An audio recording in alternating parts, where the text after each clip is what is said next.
You enter this world at your own risk, because it leads to the past.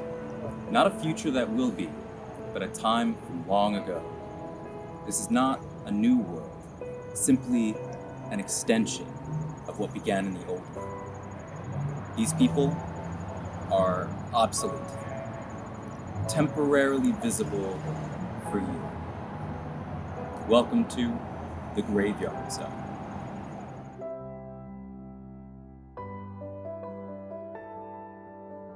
So my name is Arthur Wright. It's a pleasure to reminisce with you guys. I was born 1895 and I died 1960. So it's October 13th, 1917. My men and I were stationed at Camp Mills. So it's over on the Hempstead Plains. You guys call it Garden City now. So where are you from?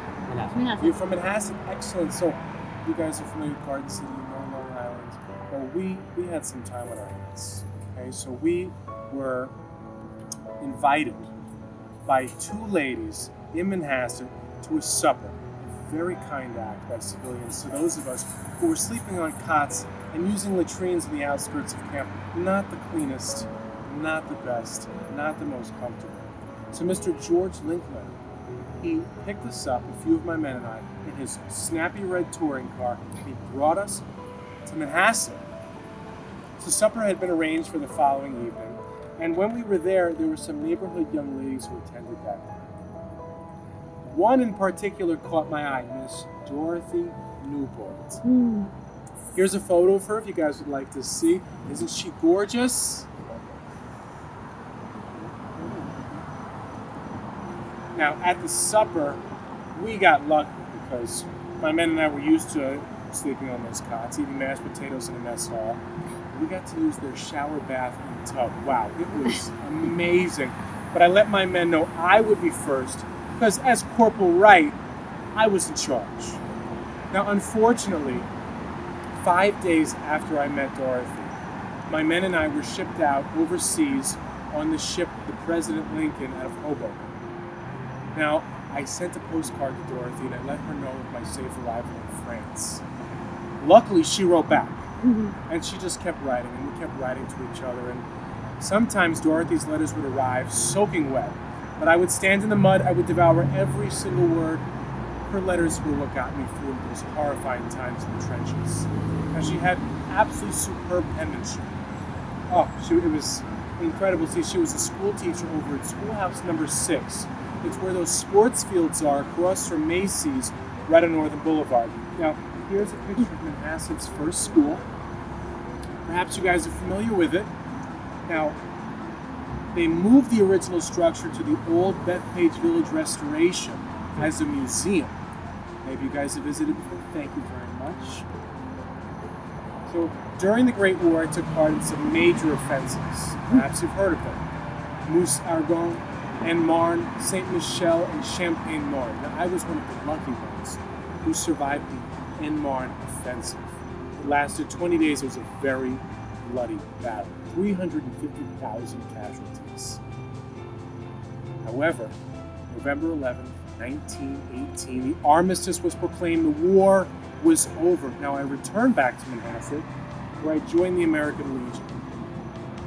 I rose to the ranks of commander, and Dorothy and I were married right here in this very church.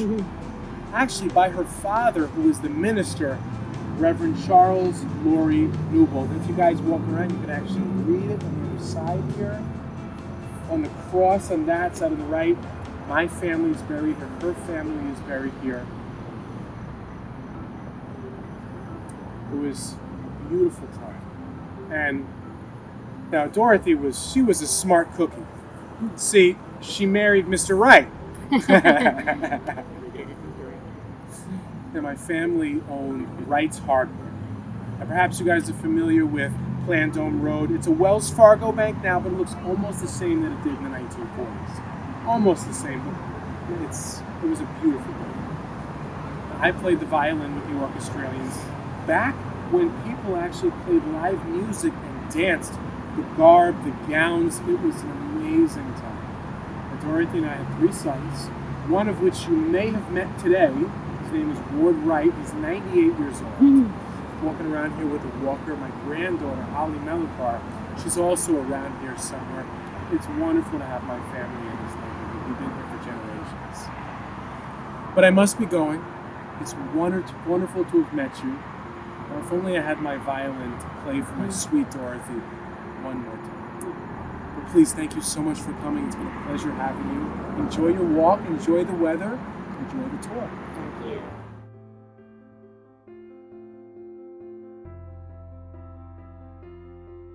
Normally when you see a ghost, and I am the ghost of Singleton Mitchell, one of the 11 Mitchells buried right here underneath my feet, with my wife for many years, my parents, brother who died in childhood, and sons and descendants as well. This is a big yard for us right here.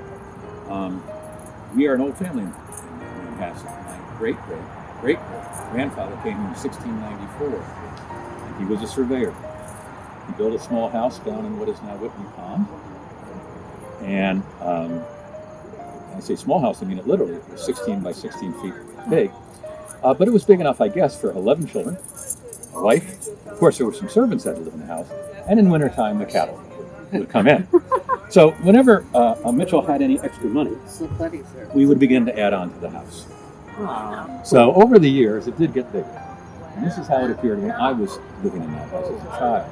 What street is it? Well, there was no street. But now, But at that time, it would have been on the north side of the Flushing Toboggan Turnpike, which is now over. Okay, you know where the park is? That's where the park, the pond is. That was our property, and where we put the house. And on the other side, it wasn't the other side because there was no road at the time we first came. It was now that Macy's parking lot, Macy's was our farm field, the first farm field. So this house was where I was raised, but not where I ended up. This house was in the 1800s, late 1800s. I and some other landowners who tried to regularize all the holdings. I sold this to the Whitneys, and my farm to the Whitneys. They liked this, and they then moved it up to Whitney Hill a bit, Manhasset Hill, and it stayed there where the firehouse is today until it burnt down in 1978. That firehouse burned down. yeah. So they moved this whole house Wow. across the My road. Christmas trees. Yeah. So that was that house. I, in turn, bought a large piece of property, assembled a large piece of property that ran from what is now the Baptist Church at the end of town.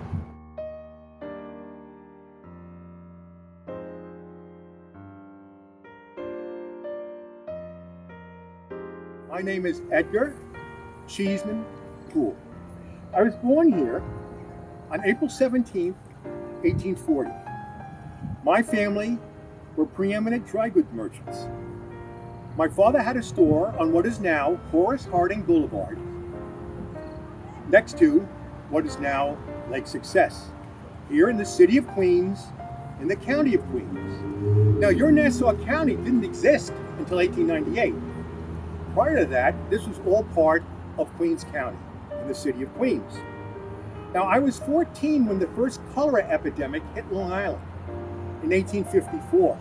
Now, for those of you who do not know what cholera is, it's a very horrendous and lingering death, usually caused by poor sanitation. Now, imagine the 1840s. No running water, no indoor plumbing. We had outhouses, privies as we called them. Water was pumped from the backyard, from a well, or it was brought in to a pump in the kitchen. I remember drawing water in the kitchen for my mother to boil water for food on the wood-burning stove. Now, as I mentioned earlier, the cholera epidemic killed thousands. There was very poor sanitation, but 12 years later, when it hit again, Queens had enacted numerous sanitation laws, which cut down the amount of deaths in this area significantly. So if you remember, Queens County went to Suffolk, what is now Nassau County. So it went out to Oyster Bay, was part of, our Oyster Bay was part of Queens. All that area is part of Queens. Now, as I mentioned again earlier, my father was in the dry goods business, as was our family. So I didn't want to live under my father's thumb. So I decided to branch out on my own and move to the city of Brooklyn, which I opened up my own business. I became fairly preeminent and successful in my own right. And that's where I met my first wife, my darling Emma. We were married on May 11th, 1864, and I had attained such notoriety that the New York Times carried our wedding announcement. We were very happy living in Brooklyn, very, very happy. The business was becoming very successful. We were becoming fairly successful in our own right monetarily. But then tragedy struck. My darling Emma contracted consumption, which you know today is tuberculosis. She died 2 years later at the age of 21. I was very remorseful. It hit me very hard. So I went and threw myself entirely into the business, vowing I would never marry anybody again or meet anyone who could take the place of my Emma. But love is a very fickle mistress. And in 1871, I met my next wife, Elizabeth Emmeline Barker, who I very affectionately called Eliza. We too enjoyed living in Brooklyn. But in 1874, my uncle Rushmore Poole, who at that time was living in Buffalo, sent us a letter. Now, Uncle Rushmore, as you well know back then, boys of 15 and 16 years of age were apprenticed to learn a trade. He was sent by the family to Buffalo to learn the crockery business. Crockery being the mainstay of average families to eat off of. Plates, dinnerware, cups, were all made out of the crockery because it was inexpensive in itself and very sturdy. China was very expensive. Only the rich used China. Lennox at that time was just starting to develop his formula for making China in New England. So Uncle Rushmore sent me the letter asking us if we would buy the business.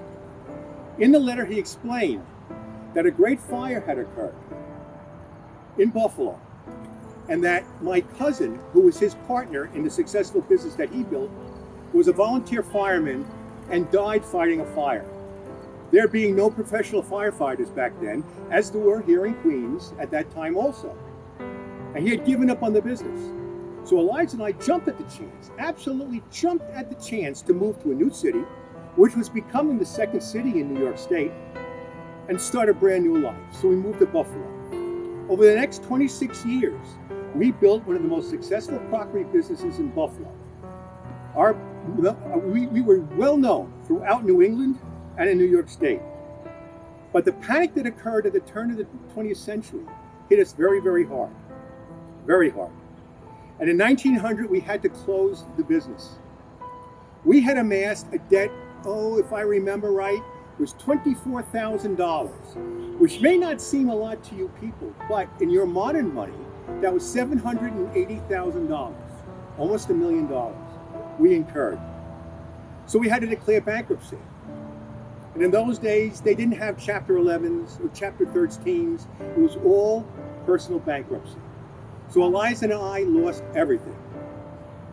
Over the next 4 years, it became very hard for us, very difficult, and I succumbed to depression. And in 1904, I died.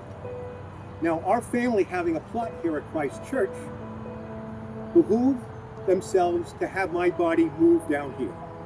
It took them 10 hours to move my body by both train and horse-drawn conveyance, down from Buffalo, through Albany, down through Westchester, into the Bronx, across the ferry, into Queens, to this location. 2 years later, my darling Eliza succumbed and died at the age of 59. Her body too was brought down to Manhasset by the same means and conveyance and was buried next to me. Now, I don't want you to think I was a bigamist just because I'm buried between two women. But alas, there was no issue. We had no children from either marriage. Therefore, this line of the Poole family died. And so that is our story. And I want to thank you for visiting us today.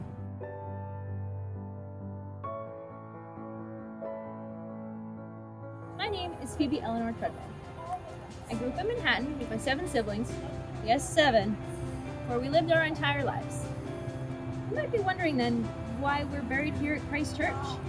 Well, it was our grandfather, Benjamin Tredwell, who actually was a doctor and a farmer here in the beginning of the 19th century here in Manhasset. He actually, in fact, he helped raise money to build Christ Church, and he was even on the first vestry. He bought a rather large plot here in the cemetery. Actually, those headstones to the right and left, the 4 on the right and the 3 on the left, so that all of us Tredwells could be buried here. When I was 6 years old, we moved to our new house on, it was number 29 on East 4th Street. It's near Washington Square Park, was then too. It was a grand place decorated in Greek Revival style on the inside. You can go there and find out how we lived there for nearly 100 years. It's now a national landmark called Merchant's House Museum. It's still standing today. Now, we only lived a few blocks from Miss O'Kill's school. I liked school a lot, but often the teacher was very strict. Once when I was 15, I wrote a school essay about a terrible tragedy that happened on April 7th, 1845. A steamboat called the Swallow was on a trip down from Albany when it struck a large rock and broke in two. 40 people died that day. Can you imagine? That all the teacher cared about was that I didn't capitalize the name of the river? So strict!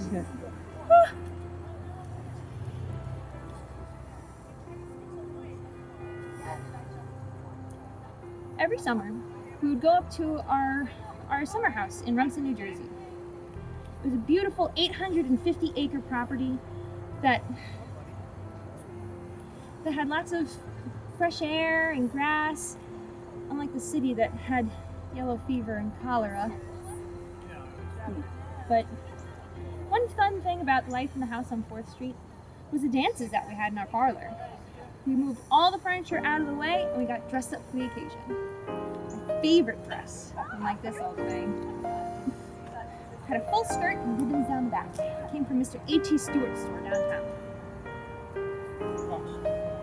Now, when we did go up to our summer house, my mama would take us to pick flowers, and she taught us how to press them. But when we went to the shoreline, we collected seaweed to make artwork, just like my mama did.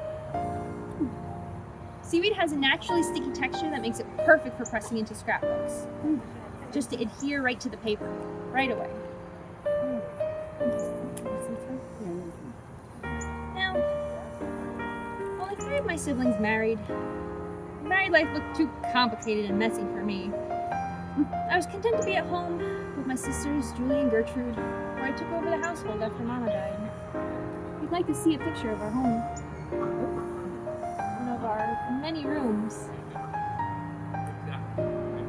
So, one fateful morning, on the way to breakfast, ripe old age of 78, I took a tumble down the stairs that ended my life. Is tomorrow October 3rd? And that would be the 114th anniversary of my death tomorrow. I've been here a while. But I'm glad. I'm glad to be buried here in Christ Church Cemetery, where I can forever be with my family. Thank you for visiting me, and I hope you will visit our family home in Manhattan. I've even heard that my youngest sister Gertrude is haunting the house, but you'll have to see for yourselves.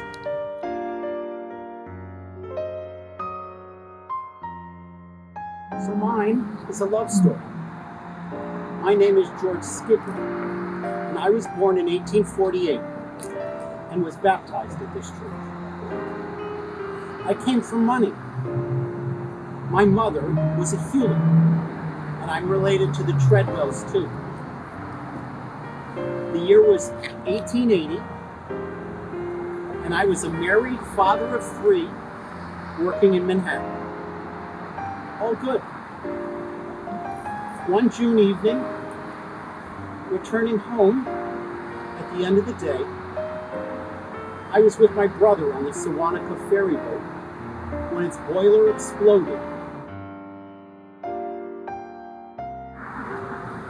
Neither my brother nor I were swimmers, but taking our chances in the water seemed preferable to dealing with fire.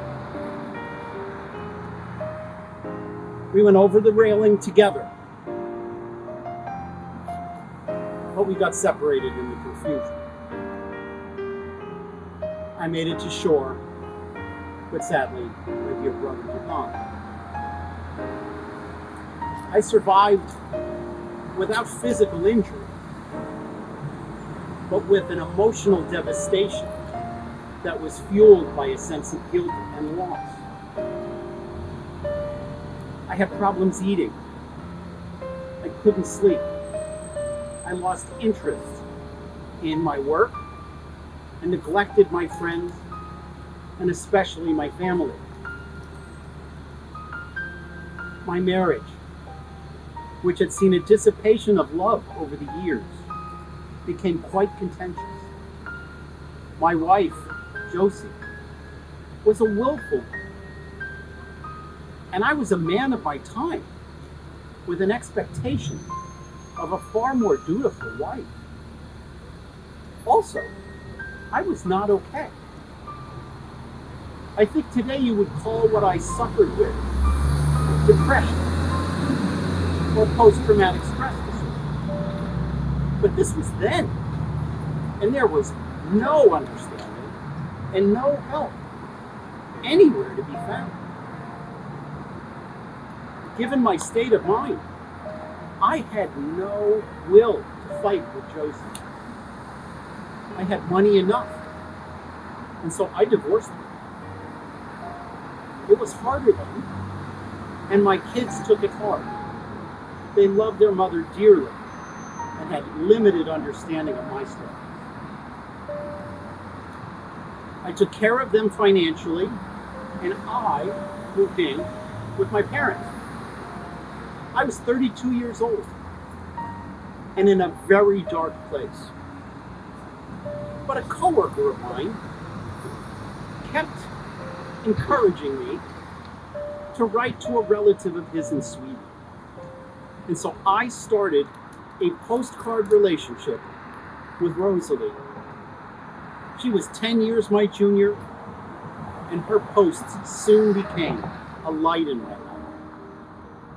And I quickly realized that I needed to bring her to the States.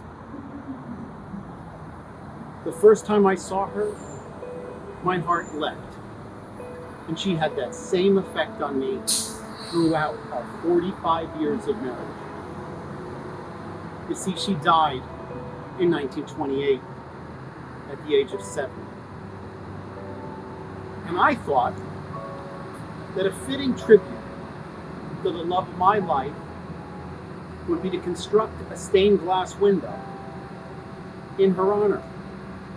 Would you guys like to see it? Yes. Okay, great. Come on, we'll go inside.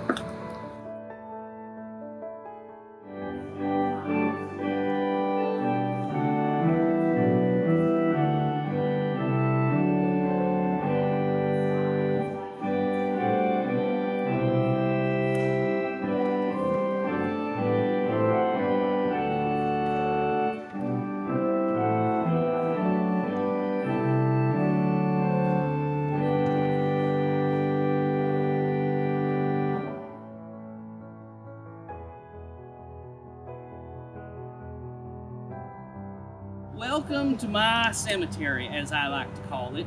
My name is William Cornwell, and in 1841, just for reference, that was when John Tyler took over for President Harrison after he died of pneumonia. Oh, pneumonia, After yeah. only 32 days in office.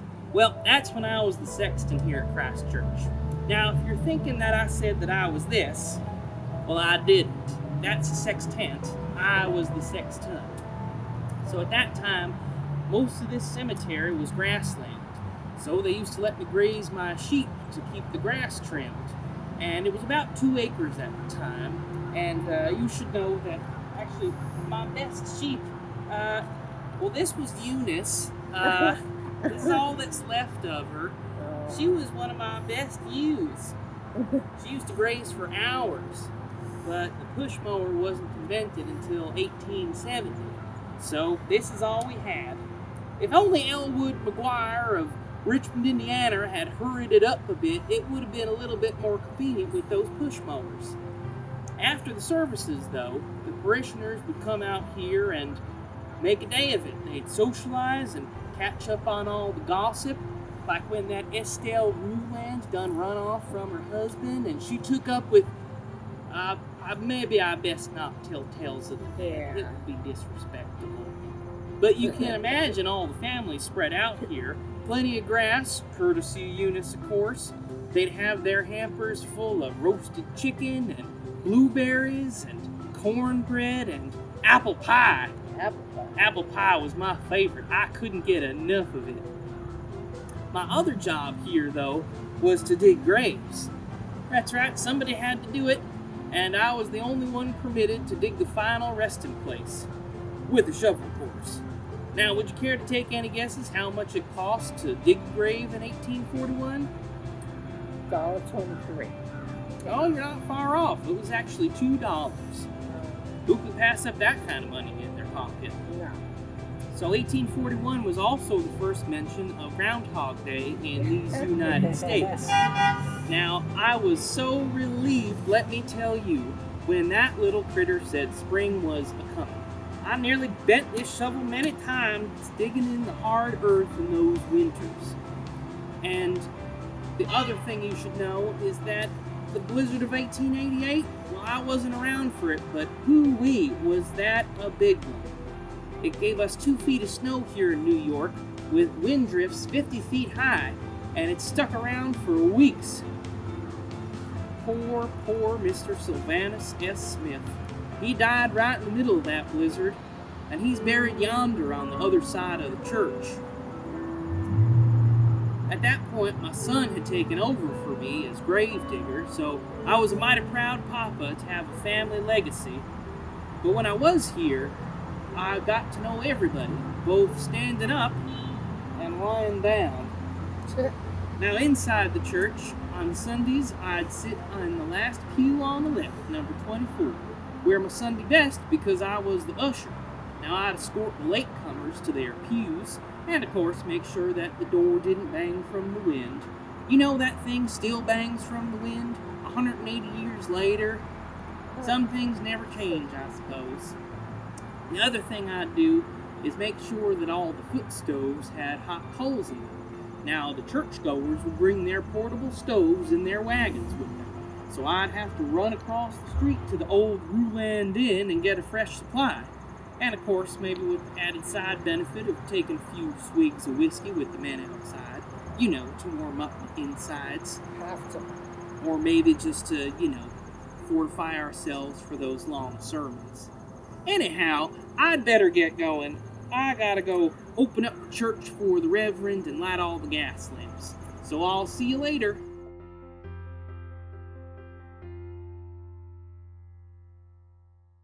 Floors, Morgan, you name it, they decided to do it.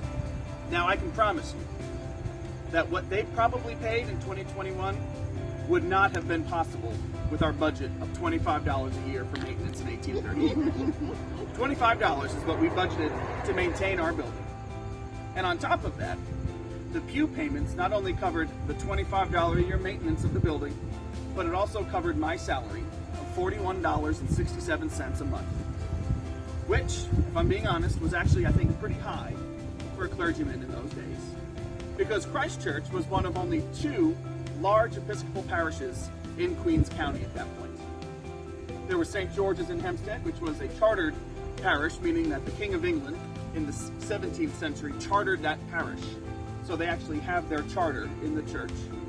But the parishioners, Episcopalians on the North Shore, didn't want to have to take horse and buggy all the way down to Hempstead for Sunday service. So that's when Christ Church was founded in 1802, and how I became the rector in the 1830s. And so this place that you see now, as foreign as it is to me, is still my home. Still the place that I called my faith home, the place where I called my parish, and the place that I hope, after having walked through, you can see the beauty of this place that I've never seen. The beautiful windows, the large organ, and the lovely woodwork of this beautiful Christ Church parish on the North Shore of Long Island that I will never see, but trust that you will love for the years to come. Thank you. Thank you.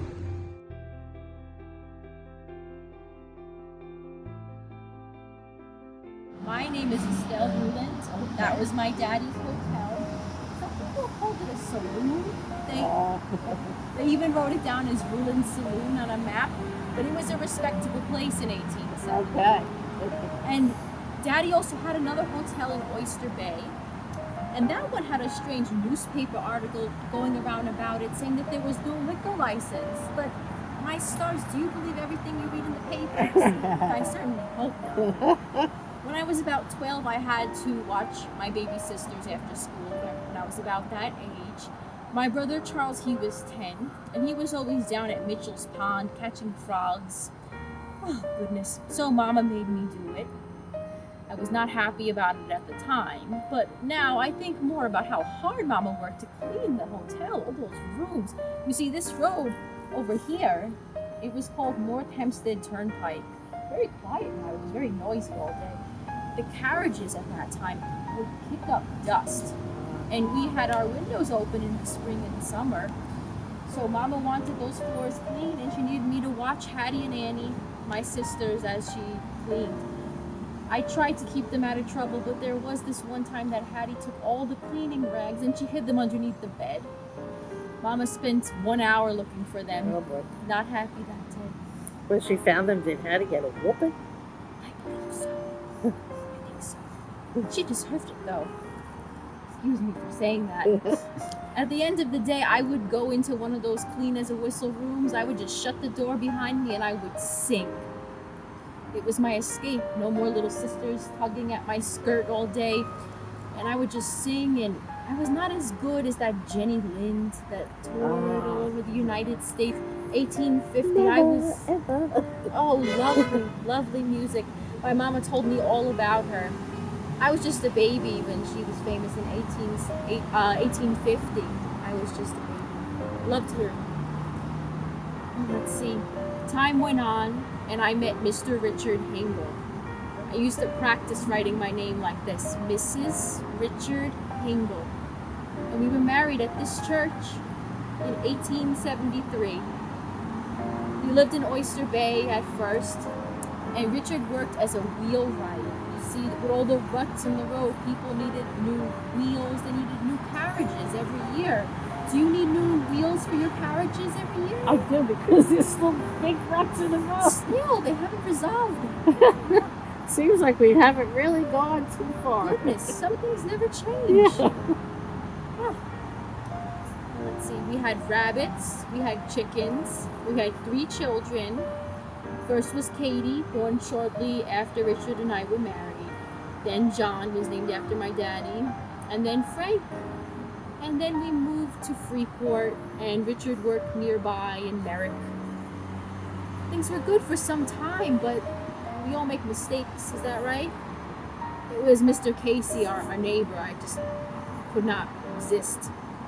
He had just received $300, such a large sum of money. Goodness. I left him with $30, and then I got on a train, and I went to New York City, and the police caught up with me on 13th Street. It was a horrifying experience when I was taken into custody. And Were I you was charged with? theft. Oh, that's... Yes, I stole the money. But things got even worse. Then just 6 months later, Richard served me with divorce papers. I was so embarrassed for my children, especially. My. It was a very long time ago. I really cannot say much more except, please, don't believe everything you read in the papers.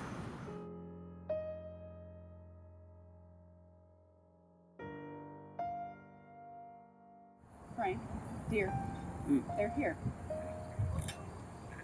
Let's tell them. Tell them what? That we're drinking tea? They can see that. Oh, about that awful night at the Hotel Burlington. That was so long ago. Leave it be. Please. It was such a horror. I just have to get it off my chest. Yes, dear. We were with my daughter and her husband. He's a publisher at the Doubleday, Herbert Houston. He publishes the world's work. It was March 8th, and we were in the city. It was one of those special nights in New York, kind of like tonight. We went back to the hotel, and we changed for bed. And then the bells rang. Oh, hush, Frank, I really want to tell the story. Please just... And then the bells rang, and the elevator man came around and he yelled, "Fire! Fire!" Oh my gosh, it was such a commotion. We had to act fast, so we went to the door. We felt it. And it wasn't hot, but when we opened it, we had to close it immediately because the smoke. It was so thick. There was no time to dress, so we just had to grab our coats. We shoved our arms in, and then Frank, he went to the window and he opened it. We were in the back of the hotel because Frank didn't want to spend the extra money to have a bigger room overlooking Fifth Avenue. Fiddlesticks. Anyway, we climbed down the fire escape. It was freezing. We climbed down. We had to climb down, and the railings, they were cold as ice, and it was dark as pitch. We climbed all the way down to the courtyard. We realized there was no way out to the street. We were completely trapped, and I was terrified. But then the firemen, they just came right through, and they showed us through the lobby of the hotel, through all of this smoke, to the other side of the building, and they took us to the hotel. Frank, what is the name of that hotel next door? Oh, so you need my help after all? The Yes. Holland House on 5th Avenue and 30th Street? Yes, that's it. Oh, they took such good care of us. All of us, we could have died that night. They gave us warm blankets, hot drinks, and all. And it was the shivers. That's what I remember most. It was I've never shivered so much in my entire life. The goosebumps. We were safe. The nightmares that followed. I read in the newspapers that Mrs. Clatchit, she climbed out of her window and had to crawl on the edge of the building on the 6th floor in her nightcoat. She found a window. She was able to crawl in. I thank heavens every day that we had a room overlooking a fire escape. Other people had to find a ladder, or the firemen had a ladder, and they had to be brought down from their windows. I have never been so terrified in my entire life. The most horrifying night of my life. The fire happened on the bottom floor in the lobby, and it was contained quite quick, but the smoke went right up the air shaft, and so it just looked much worse than it actually was. People on the street, they thought the entire building was on fire. Well, you can read all about it. It's on page 1 of The Sun on Saturday, March 8th, 1913. It was awful. And I just relived it. Frank, I think I'm having one of my headaches. Do you mind just helping me to my room? Sometimes I get these headaches when I relive these things. But thank you for coming by. Thank you so much. Thank you.